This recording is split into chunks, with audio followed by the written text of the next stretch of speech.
Welcome to the Envelopes Emmy Contender Series. I'm Yvonne Villarreal. Each episode will talk with actors behind some of your favorite TV performances this season.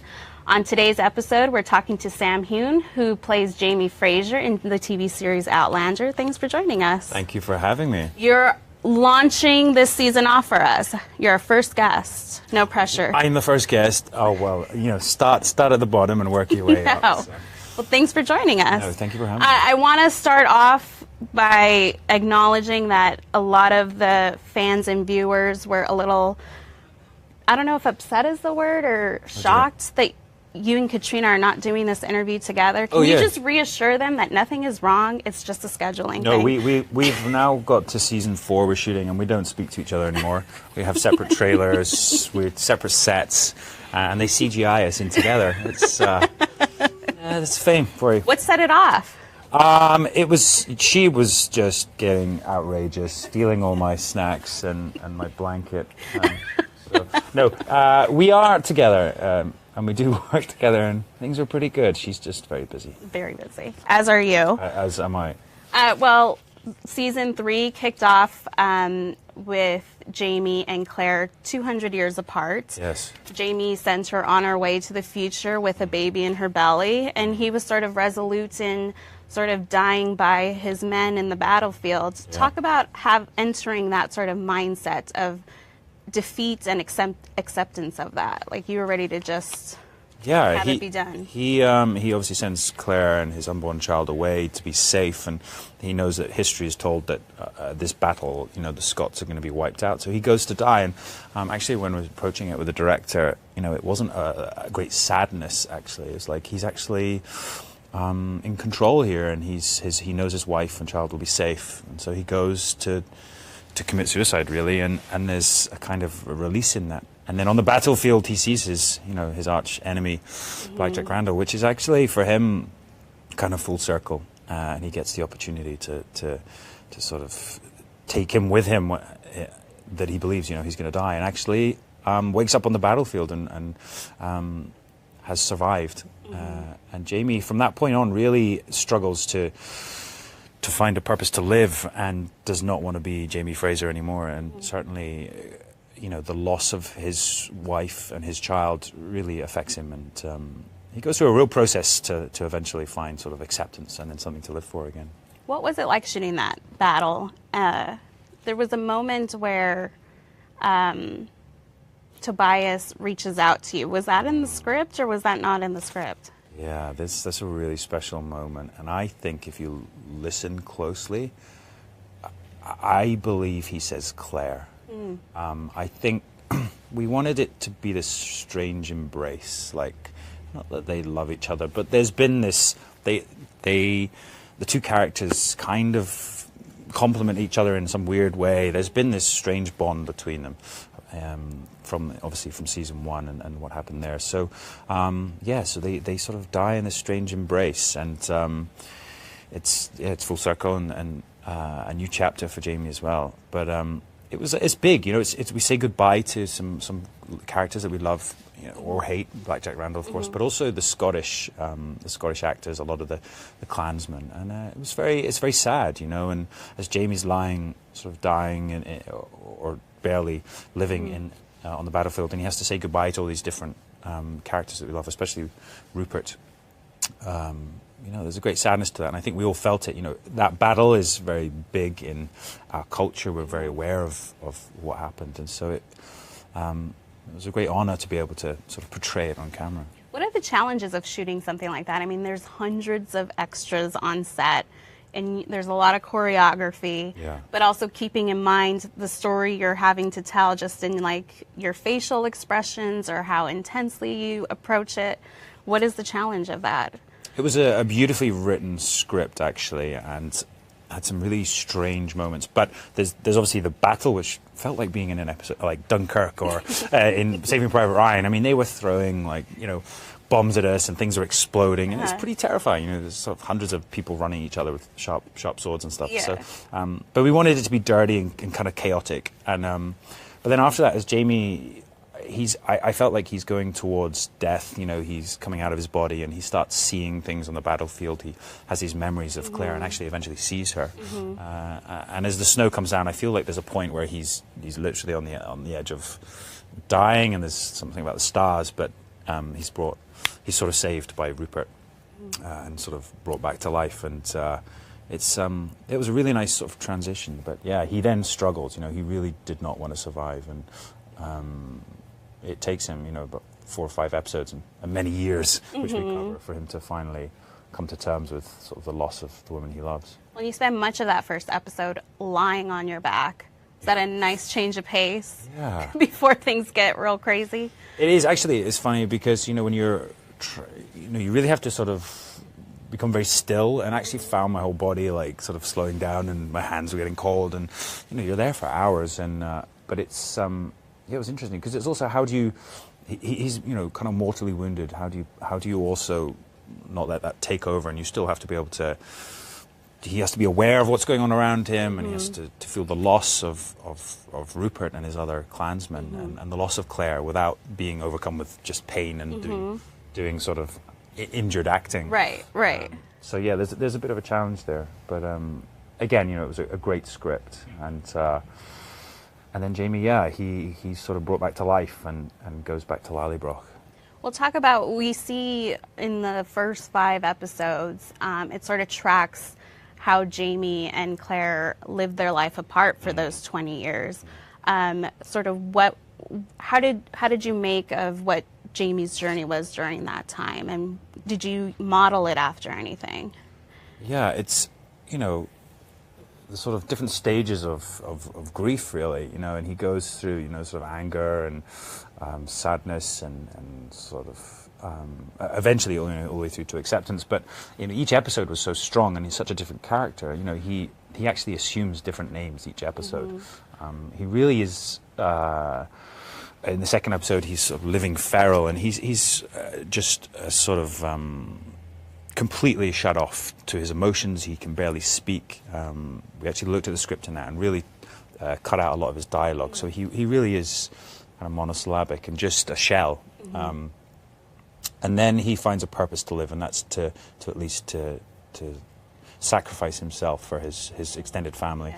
But he's still living in the memory of Claire and living in the shadows. And then when he's in prison, he's kind of happy to be there. You know, he sort of confines himself, almost sends himself off to prison to sort of live out his days in the memory of her, and even goes on this fool's errand, believing that she may still be alive.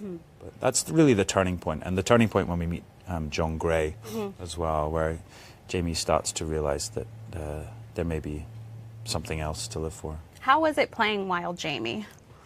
Wild Jamie, yeah, the Dunbonnet was, you know, a lot of facial hair, a lot of wigs. But actually, no, it was probably the toughest episode, because he's so sort of catatonic in his grief, and it's so on the surface that, you know, there's even a point where he feels responsible. His actions every time that you see him return to Lallybroch at one point, and he hears a baby scream, and I feel like just anything that happens, he feels responsible for. He's brought this badness to Lallybroch. He brings the redcoats there. He's responsible for the demise of the Scots. He didn't protect his men, so he feels very responsible, and it's pretty sad. And when he does find a moment of comfort in a local lady that comes to him seeking comfort as well, it's kind of it's really sad. You know, they're sort of both looking for just, I don't know, human contact. What were your tweet mentions like when you had that moment of comfort with someone other than Claire? Yeah, well, I expected, you know, people to, you know, the diehard fans to be like, oh my God, what are you doing? But I think, you know, you're following the story, you realize, you know, he's completely alone, and actually, you know, he's trying to conjure up Claire in front of him, and there are a lot of similarities. You know, he closes his eyes, and he's trying to recall her, and I feel like throughout the whole next episode as well, in Ardsmuir Prison, he speaks to her a lot. You know, She's there for him, present in his memories, and so that's why he's happy to just survive in this sort of half state. Well, and another side we see of Jamie in season 3 is the fatherly side. Yeah. Obviously, he can't be there to watch Brianna grow up, but he's had a son, William, and we later in the season learn that he's been the stepfather of some girls. So talk about exploring that side of him and how that dimension sort of, helped you with this character in season 3. Yeah, it's a side to Jamie that we see a lot more in season 3, and 4 is really a culmination of that. But he's always wanted to be a father figure, and he always wanted to be the laird and have this great family, and he's never had the chance to. So it's really affected him. I mean, he lost Faith as well, their daughter in France. So he's never had the chance to be a father, and obviously with Willie, he also it can't be sort of common knowledge that he's this illegitimate son. So he has to be a father from afar. And it's something he yearns for. But those scenes were great. He finds a little bit of peace and happiness, even though he's a servant and a sort of a Jacobite. So he could be locked up again. But he has a little bit of joy in caring for his son. Did it lighten the mood on the set too, like when the cameras weren't rolling?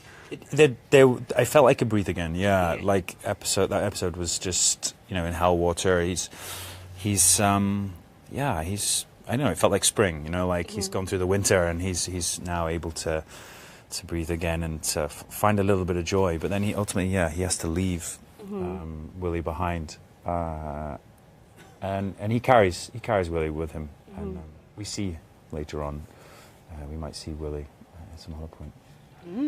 Well, I don't want to ignore the fans who have sent in a lot of questions, and I'm going to apologize now because I know we won't get through all of them because there was a lot. Great. A fan from Twitter asked, what was the funniest thing that happened on set while filming? This is a really tough question. We get it a lot, and honestly, funny things do happen. We can just never remember, so I apologize. It's normally Katrina. I mean, we were shooting 2 days ago, and I can't give away too much, but there was a scene with an actor who we both love dearly, who's very funny, and she just turns around and blatantly laughs while the camera's rolling, and it's every time. But yes, I wish I could remember something really funny. It's just it's all a blur. It's all a blur, but she's a great corpser. We have another fan from Twitter asking, if you could send the Frasers anywhere in the world for their honeymoon, where would it be? Oh, let's send them somewhere nice, shall we? They've had a pretty bad time, like shipwrecked. I mean, they were in the Caribbean. It sounds great, but really, there's like crocodiles and there's weird voodoo stuff and all kinds of things. So, yeah, let's somewhere nice, peaceful, where there's no danger. Where's that? I don't know, like an igloo somewhere. I don't know. An igloo. Yeah. I like that. Those polar bears. That's a problem. Gretchen from Facebook asks, who is your favorite Outlander character besides Jamie and Claire? Oh, hi, Gretchen. There's been so many. I mean, I have to say at the moment, I'm loving David Berry as Lord John Grey. He's an incredible actor, and the character's so interesting. Hopefully they're going to do the spin-off series, and then I can get another job on the side. But working with David's amazing, and that relationship between Jamie and Lord John Grey is really interesting, and there's a great friendship there, a great bond, but also, it's always moving, this relationship. Mary or Madi from Twitter asked, if you had a chance to play any villain, what characters would you like to play and why? Any villain? Any villain. Oh, I guess maybe like something, maybe some evil comic book would be quite good. Wow. Any in mind? Yeah. Any in mind? I don't know. Have they all been made now? I'm not sure. I feel like some comic book villain would be pretty awesome. Okay. Yeah. I think the villain's always the best parts to play, aren't they? Or something, something historical maybe, like Second World War. I've always wanted to do something in that period. How was it in season 3, 20 years past? Talk about the aging process. We've not been working for 20 years. No, not been working for 20 years on the show. But what was the process like to age you up? The little things that maybe we don't even notice. Yeah, I mean, there's actually a lot. Yeah, I mean, I'm in sort of the makeup chair for a good hour and a half. It's just very subtle, and we really have to. We had a lot of tests about it. You know, we've slowly aging him. We don't want to go too far, obviously, because if we do get further seasons, you know, we need to go further with that. But there's a lot of eye makeup, a lot of lines, which of course I don't have, and no, there's a lot of weathering. I get. It's called Sprackled, and my makeup artist, she's incredible, but she gets sprackle happy, I like to call it. She just covers me. And then there's some small prosthetic brow razors. There's a bit of graying in the hair as well. So yeah, there's quite a bit, but it is, as I say, very very subtle. But yeah, I think it's interesting, and who knows? Maybe we'll get to the point where I've got a big white beard. Did that affect how you played him at all? Like, I think, you know, we have to. Yeah, well, he has the little glasses too. He does have glasses. Eyesight is going a bit short-sighted anyway, and but yeah, I mean, I think his energy is more grounded, and I think, you know, he's less tempestuous. He's less, you know, in season 1 he would at the drop of a drop of a hat he would sort of fly off the handle, but he's definitely a bit more grown up now. Though, you know, he's still Jamie Fraser, so there's times when he's just right. Yeah. Well, this season, you know, fans were waiting for when the two are reunited. And they have, obviously, a moment of intimacy. And that first moment, it's quite a lead up, right? I mean, I don't know how many pages there were of text before you guys get to the nitty gritty of it all. But it's like... Oh, that's what you're talking about. I see. The undressing... It takes a while. There's a lot of layers to take off. Yes. What was it like filming that scene? It's in the brothel where Jamie is now living. It's a small room. How many people were in that room when it was happening? Yeah, it is a small room, and extremely hot. And there's probably, I don't know, 15 people in that room at the same time. But yeah, we wanted, there's like, you know, the joy of seeing this person that you haven't seen for many years, and the person you love, and you know, things dead, and they come back in your life, and so there's the initial joy, and you know, I think they've both put each other on a pedestal, and kind of held a candle for each other. But the reality is, when it comes down to it, actually, they're two different people now. They've aged, they've had different experiences, so that's why we wanted there to be this kind of awkwardness as well. So there's a callback to, you know, to season 1 and the wedding episode. So there's the untying and the undressing, but there's a slight, you know, the bumping of the heads and all that stuff. It's just, and she like covers herself. She covers herself. Yeah, you know, yeah, they're not infallible. They're two adults that have grown up without the other person, and actually, there's a lot at stake here as well. How has playing this role or playing this romance affected your romantic life? Like, are you now held on this pedestal, or are girls like not, saying... I hope so. I should be. Is it like, well, Jamie would never do that to Claire? Like, do you get any of that, or do you feel any of it internally? Wow. Yeah, I mean, I don't know. I mean, I certainly know that our fans are very invested, and you know, at times, you know, they have certainly. I'm like, he's not Jamie. What are you doing? I know you cut your hair, but. But I feel like you would have to tell your girlfriend not to watch this show. Yeah. Because you don't want her getting ideas of how you should be acting. It's more my mom I need to be worried about. To your be mom? Honest. Yeah, she sets a very high standard. I don't want her to watch it, to be honest. She keeps asking me for the DVDs. I'm like, I don't think I have them. Oh. How long can you get away with that? I don't know. Yeah.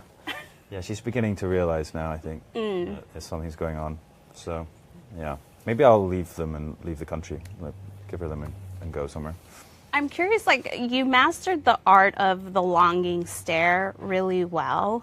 Like, you've perfected it. I have the longing stare. Like, looking longingly at Claire. Claire, or anything I want to eat or something. What I was going to ask, what are you thinking about in those moments? Because it's so good. I'm just waiting for her to stop talking, to be honest.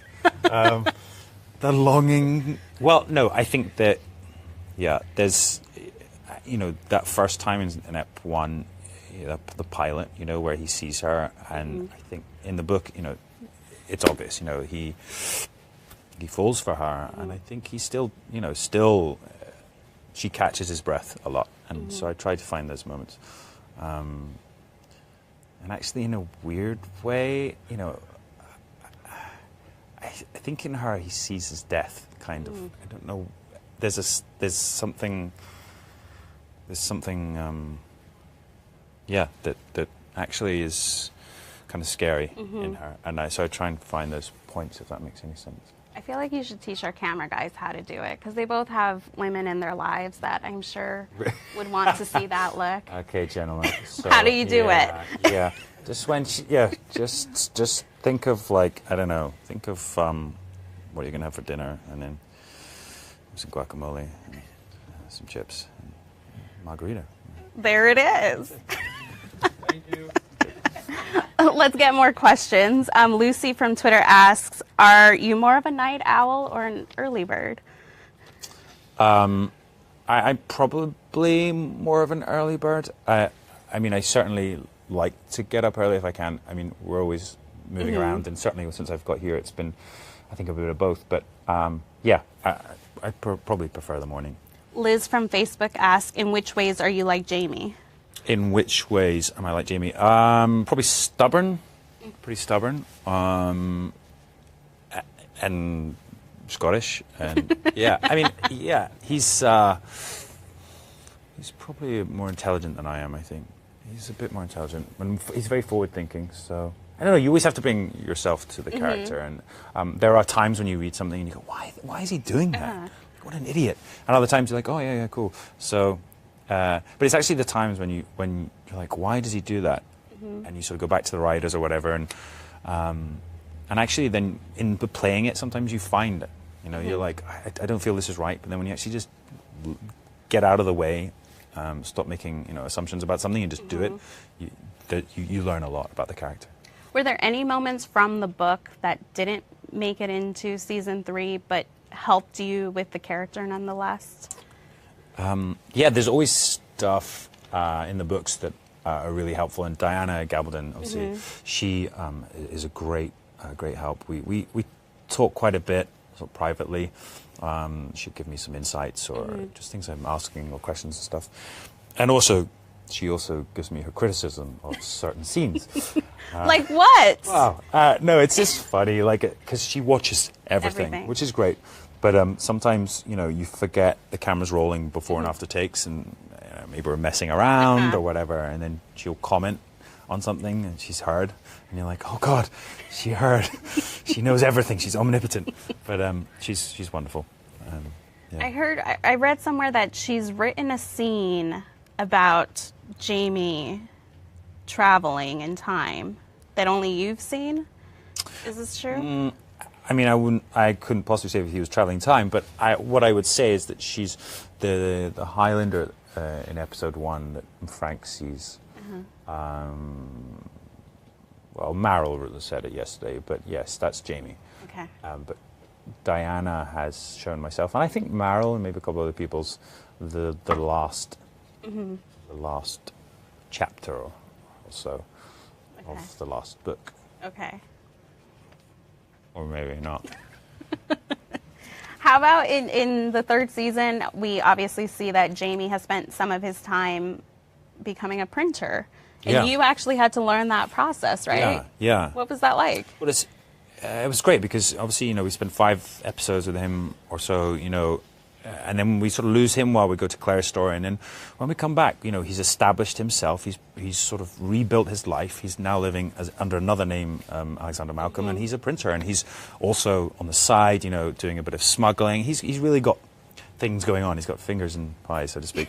But yeah, so it was wonderful to sort of create this life. And we had this amazing set by Gary Steele, and to walk onto that, he gives you so much. There's so much detail. But it was wonderful to sort of work out what Jamie's daily routine is, when he goes to work and he goes into the shop and gets the presses ready. And yeah, I had some training in how to use the press, and actually felt very confident. So they just shot me printing some stuff one day, and that's all the title cards for that episode. But it's good. It's interesting to see who he's become now, and he's sort of he's a bit of all the characters he's been. You know, he's still Jamie Fraser, but you know, he's a smuggler, and he has many different sides going. And he's had a life. You know, he's living in a brothel. There are other relationships there, or hints of them, but it makes the moment when Claire does come back into his life even bigger. That she really, yet again, you know, throws his life upside down.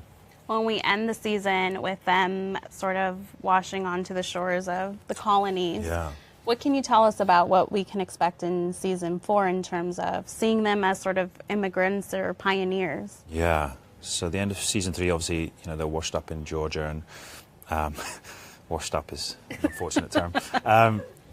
Yeah, but, you know, so they're obviously in season 4 we're shooting at the moment, but they are in America, and, you know, we're dealing with America, the beginning of America, you know. And what's been really interesting is to see that it is a land built on immigrants and immigration, and we have this real melting pot of cultures, and how each culture is incorporated into each other, and there are similarities between the Scots and the Native Americans, the Indians there. Like, they have a similar kind of history in the fact that they're displaced by the British, always the British. But yeah, no, it's interesting to see this interaction, and you know, it was really interesting to sort of read about the trade between the different cultures, and how many Scots were actually in America, North Carolina in particular, and yeah, so we're showing America, and they're establishing themselves, and actually, really, that's what Jamie's trying to do in season 4. He's trying to help sculpt this country so it's a better place for his daughter Brianna in the future. Well, we're going to ask a couple more questions before going into our lightning round. Oh, God, lightning round's Lightning round, okay. Yeah. Get your mind in that headspace. But ready. first, Faye from Twitter asks, do you have any musical talents? How would you feel about Outlander the musical? Outlander the music. I believe there was, you know, a work in progress. We do like to sing on set sometimes. Katrina is a big singer on set. Do I have musical talents? I used to play the trumpet and trombone. I haven't picked those up for a while. Okay. But yeah, I think we should get the band back together. Okay. Okay, lightning round. Oh, here we go. Okay. Get ready. All right. First thing that comes to your mind. Okay. Last show you binge watched. Clear Eye for the Straight Guy. Yes. Oh, it's so good. If you could go back and be on any classic show, what would it be? Go and be in any classic show? Go back and be in any classic show. I mean, I don't know, Sopranos. Okay. What do you know now that you wish you knew on your first acting job? Less is more. I don't know if you know this show, so I apologize. Okay, Which Golden Girls character do you most identify with? Oh, all of them. Yeah. What's the choice? I'm sorry, I haven't seen Golden Girls, but I will go and binge watch it now. What's next on your binge list as you head back to shooting? I'm a big documentary fan. I love all of those, and so yes, I've been binging a few of them. Okay. Love documentaries or sport-related ones as well. Okay. School of Hard Knocks, big fan. Last Chance U, all those sort of things. Yep. Okay. Yep. Well, thank you for being our first guest to kick off this season. Yes. Wasn't that bad, right? It was fine, yeah. The quick fire, I'm pleased there was only a couple. So thank you. Well, and to all of you, thanks for watching. If you want to check out more of our Emmy contender chats, head over to latimes.com. And we've got Katrina coming up in a few, so stay tuned.